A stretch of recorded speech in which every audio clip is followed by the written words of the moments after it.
فرمایا جو شخص 10ویں محرم کو اپنے اہل و عیال پر فراخی کرتا ہے، اگر صرف شہادت کی بنا پر کوئی اسلام کا دین بہتر سے بہتر بنایا جا سکتا تھا،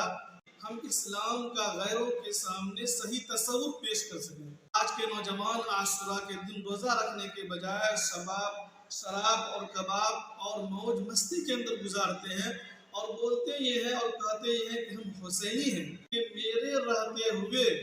اسلام جھکے نہیں۔ تعزیہ داری ہو یا ماتم ہو، مرثیہ ہو، لیکن ہم ہیں کہ ان رسومات کو چھوڑنے کا نام نہیں لیتے ہیں۔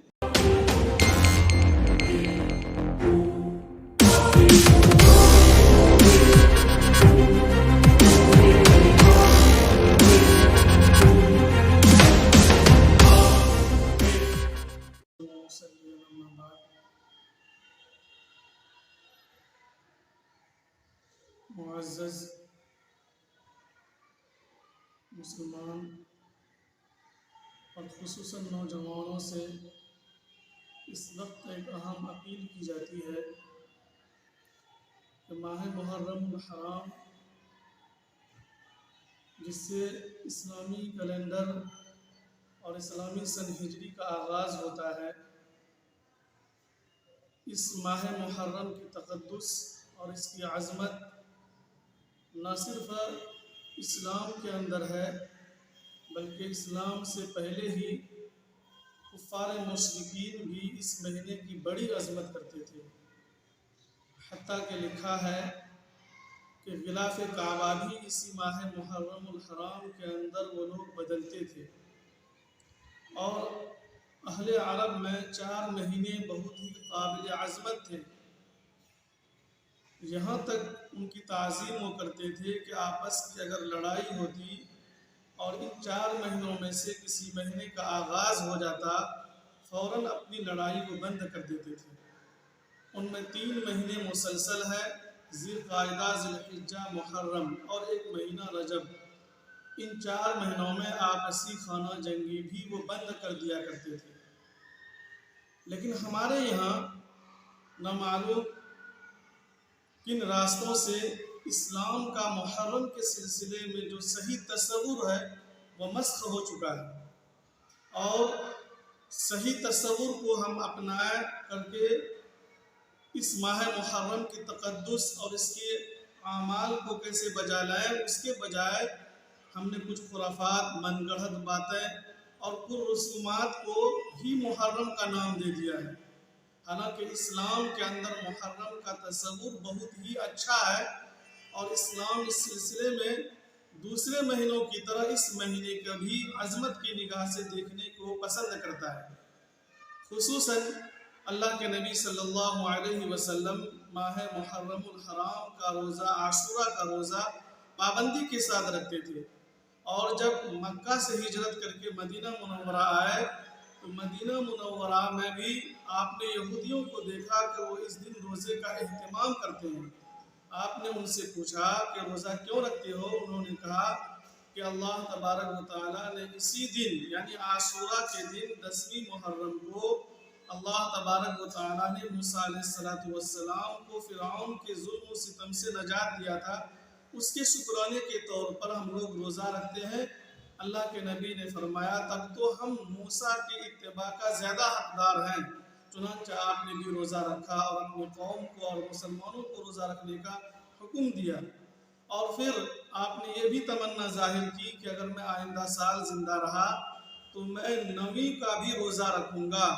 اور فرمایا خالف فیہ الیہود، اس عمل میں اور اس روزے کے سلسلے میں یہودیوں کی مخالفت کرو، یعنی عبادت میں بھی تشبہ کو اللہ کے نبی نے پسند نہیں فرمایا۔ اسی وجہ سے علماء نے لکھا ہے کہ عاشورہ کا روزہ 10ویں محرم کے روزے کے ساتھ ساتھ 9 محرم کا بھی روزہ رکھیں ہم، یا نہیں 10 کے ساتھ 11 کا بھی روزہ رکھ لیں، تاکہ ان کی بھی مخالفت ہو جائے اور صحابہ نے اللہ کے نبی کی جو پیروی کی ہے ان کی بھی اتباع ہو جائے۔ اور دوسری چیز محرم کے سلسلے میں اہم یہ ہے، اللہ کے نبی نے فرمایا جو شخص 10ویں محرم کو اپنے اہل و عیال پر فراخی کرتا ہے، اللہ تعالیٰ اس کی برکت سے پورے سال اس کی روزی میں برکت دے دیتے ہیں۔ معلوم ہوا کہ اسلام کے اندر ماہ محرم کے سلسلے میں دو تصور اہم ہیں، ایک عاشورہ کا روزہ، دوسرا عاشورہ کے دن اہل و عیال پر فراخی کرنا، یعنی وسعت کے بقدر بہتر سے بہتر کھانا اور اپنے اولاد اور اہل و عیال رشتہ داروں کو پوچھنا اور ان کا خیال رکھنا۔ ان کے علاوہ جو چیزیں آج ہمارے سماج میں سوسائٹی میں کی جاتی ہیں، بالخصوص نوجوان ان میں مبتلا ہے، اسلام سے ان کا دور دور تک کوئی تعلق نہیں ہے، بلکہ یہ بعد کی ایجاد ہے۔ اور ایک بات یہ کہ اس محرم الحرام کو جو قابل عظمت ہمارے ذہن و دماغ میں اس وجہ سے ہے کہ اس میں سیدنا حضرت امام حسین رضی اللہ تعالیٰ عنہ کی شہادت کا واقعہ پیش آیا۔ صرف ہمارا تصور یہی ہے، لیکن اسلام کے اندر یہ تصور صرف نہیں، اس سے پہلے بھی، ان سے پہلے حضرت عمر فاروق رضی اللہ تعالیٰ عنہ جیسی عظیم شخصیت کی شہادت بھی یکم محرم کو ہوئی۔ اگر صرف شہادت کی بنا پر کوئی اسلام کا دین بہتر سے بہتر بنایا جا سکتا تھا تو وہ حضرت عمر رضی اللہ تعالیٰ عنہ کی شہادت کا دن تھا، اور وہ یکم محرم کا دن تھا۔ معلوم ہوا کہ امام حسین کی شہادت کا واقعہ اتفاقی اسی مہینے کے عاشورہ میں ہوا۔ اس وجہ سے محرم تقدس کا مہینہ اور محرم عظمت والا مہینہ نہیں ہے، بلکہ اور بھی ان کے وجوہات دوسرے ہیں جو اسلام کا صحیح تصور ہے۔ البتہ اتفاق سے امام حسین کی شہادت بھی اسی دن پیش آ گیا، لیکن اگر نوجوان غور کریں کہ امام حسین رضی اللہ تعالیٰ عنہ کی شہادت کن حالات میں اور کس وجہ سے، خود ان کی کیا حالت تھی، اس کو اپنانے کی ضرورت ہے، اور ہمارے اندر امام حسین کے جو کردار، اخلاقیات، وہ چیزیں اپنے اندر لینے کی ضرورت ہے، تاکہ آج بھی ہم اسلام کا غیروں کے سامنے صحیح تصور پیش کر سکیں۔ چنانچہ علماء نے لکھا ہے، امام حسین رضی اللہ تعالیٰ عنہ کی جب شہادت ہوئی تو وہ بھی روزے سے تھے اور جمعہ کا دن تھا۔ اب معلوم یہ ہوا کہ روزہ وہ لوگ بھی رکھتے تھے، عاشورہ کا روزہ، اور آج کے نوجوان عاشورہ کے دن روزہ رکھنے کے بجائے شراب اور کباب اور موج مستی کے اندر گزارتے ہیں، اور بولتے یہ ہیں اور کہتے یہ ہیں کہ ہم حسینی ہیں اور ہمیں امام حسین سے محبت ہے، اسی وجہ سے ہم لوگ نکلتے ہیں لاٹھی اور ڈنٹوں کے ساتھ اور کربلا چومتے ہیں۔ دوستو، اگر امام حسین سے صحیح عشق اور صحیح محبت ہے تو امام حسین جن حالات میں تھے وہ روزے کی حالت میں تھے، لہٰذا بہتر یہ ہوگا کہ ہم بھی روزے کی حالت میں رہیں۔ اور امام حسین کی جو شہادت ہوئی وہ اس وجہ سے ہوئی کہ میرے رہتے ہوئے اسلام جھکے نہیں، بلکہ اسلام کا سر بلند رہے، گردن کٹ جائے لیکن اسلام جھکے نہیں۔ یہ تصور آج ہم اپنے نوجوانوں کے ذہن اور دماغ میں لانے اور بسانے کی ضرورت ہے، اور اس چیز کو اپنانے کی ضرورت ہے کہ ایک نوجوان ہوتے ہوئے، ایک مسلمان ہوتے ہوئے اسلام جھکے نہیں، بلکہ ہمیشہ اسلام کا سر بلند رہے۔ ایک غلط چیز کا آغاز اور غلط رسوم کا آغاز ہونے جا رہا تھا، اس کو بھی امام حسین رضی اللہ تعالیٰ عنہ نے برداشت نہیں کیا۔ یہ ہے سچی محبت، حسینی ہونے کا دعویٰ جو ہم کرتے ہیں۔ اگر واقعی میں ہم کو امام حسین سے محبت ہے تو امام حسین کے اخلاق، کردار، ان کے جیسے اعمال کرنے ہوں گے، تب جا کر کے امام حسین کے صحیح حاملین ہم قرار پائیں گے۔ ورنہ آج کے دور میں تعزیہ داری ہو یا ماتم ہو، مرثیہ ہو، اسی طریقے سے مقام کا رواج مختلف جگہوں میں ہے، لوگوں کے اندر اس کا رواج پایا جاتا ہے، اور اتنی جانکاری کے باوجود، دنیا اتنی ڈیولپمنٹ ہونے کے باوجود آج ان چیزوں کو ہم ابھی تک بھلا نہیں پا رہے ہیں، اور اس کی تحقیق اور جستجو کر کے علماء سے معلومات اور رابطہ کر کے، اور علماء بھی بیچارے کیا کریں گے، بتا کر کے علماء تقریباً ہر سال بتاتے رہتے ہیں، لیکن ہم ہیں کہ ان رسومات کو چھوڑنے کا نام نہیں لیتے ہیں۔ حقیقت یہ ہے کہ اگر کوئی واقعی میں تعزیہ بناتا ہے ایک آدمی، اور اس تعزیے کے مدد میں دوسرے آدمی تعاون کرتا ہے، تو تعاون کرنا بھی اس کا ناجائز اور حرام ہوگا۔ اور یہ تعاون کرنا ہمارے سماج میں کئی طرح سے ہے۔ بعض لوگ تعزیہ کرنے کی منت مان لیتے ہیں اور اس منت کے لیے پھر وصولی کرتے جو کہ غلط ہے۔ منت اسلام میں اور نظر اسلام میں وہی درست ہے جو نیکی کی نظر ہو۔ مان لیجئے اگر کسی کا بچہ بیمار ہو گیا، اسے یہ کہنا چاہیے کہ اگر میرا بچہ صحت یاب ہو گیا یا کسی کا کوئی کام اٹکا ہوا ہے، اللہ کے سامنے وعدہ کیا کہ اگر یہ کام میرا ہو جائے گا تو میں اللہ کے لیے 10 دن کا روزہ رکھوں گا۔ یہ اسلام کا صحیح تصور ہے نظر کے بارے میں۔ یا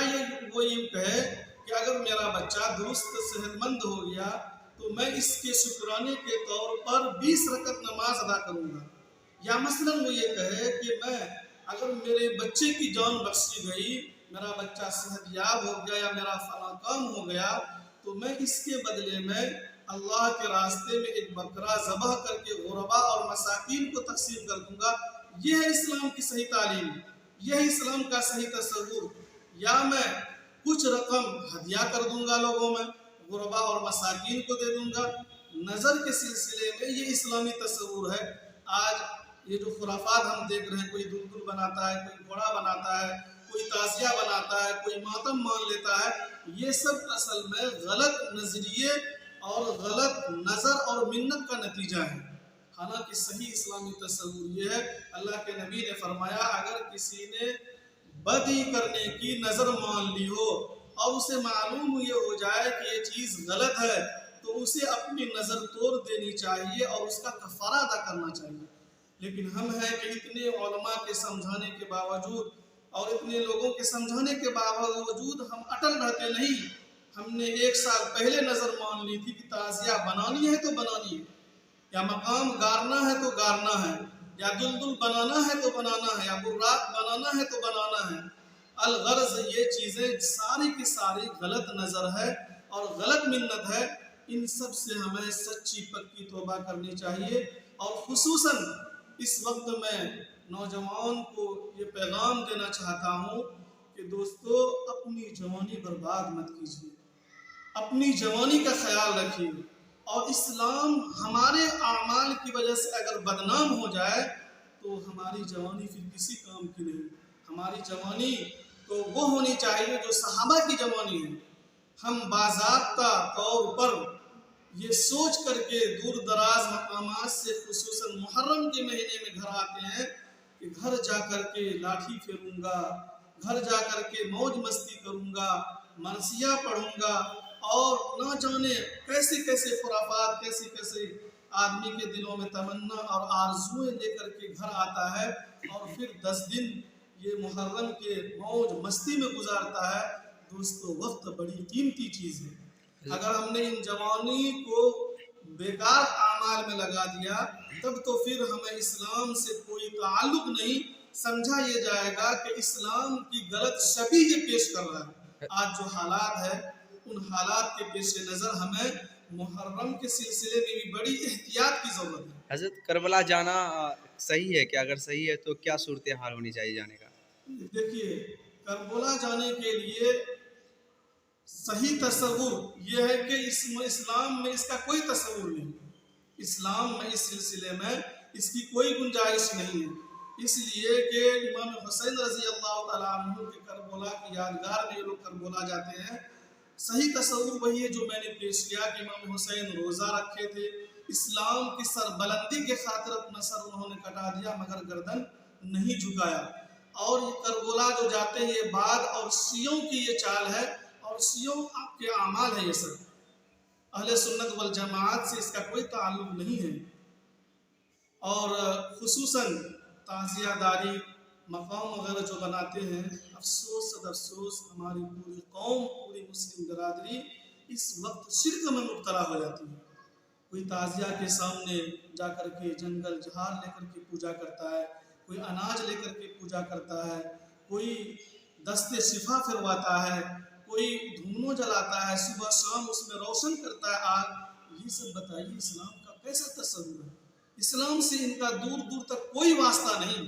یہ سارے غیر اسلامی رسومات ہیں جن کو من گڑھت طور پر ہم مسلمانوں کے نے اپنا لیا ہے، جن کو چھوڑنا نہایت ہی ضروری ہے۔ اور ایک سچا اور پکا مسلمان بننے کے لیے ان چیزوں سے توبہ کرنا اور ان اعمال سے گریز کرنا نہایت ہی ضروری ہے۔ اللہ تبارک و تعالی ہم سب کو عمل کی توفیق عطا فرمائے، اسلام محرم کے بارے میں جو اسلامی تصور ہے ان کو اپنانے، اور جو خرافات، رسم و رواج، بدعات، شراب کباب کا ماحول ہوتا ہے، عورتیں ڈھول تاشے کے سامنے سر کھول کر کے ننگے ناچتی ہے، اسلام سے ان کا کوئی تعلق نہیں، یہ سارے غیر اسلامی چیزیں ہیں۔ اللہ تعالی ہم سب کو ان سب چیزوں سے بچنے کی توفیق عنایت فرمائے۔